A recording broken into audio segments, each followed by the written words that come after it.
I came for migraines. I was getting debilitating migraines several times a week. I was on all sorts of prescription medication for the migraine. I got to regular chiropractors in the past and with not much help.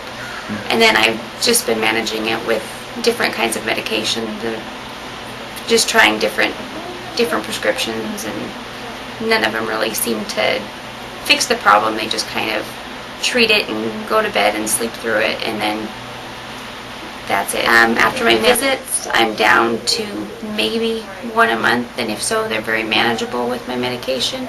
I'm hardly taking the pills at all anymore, and it's been wonderful, and I appreciate everything he's done for me.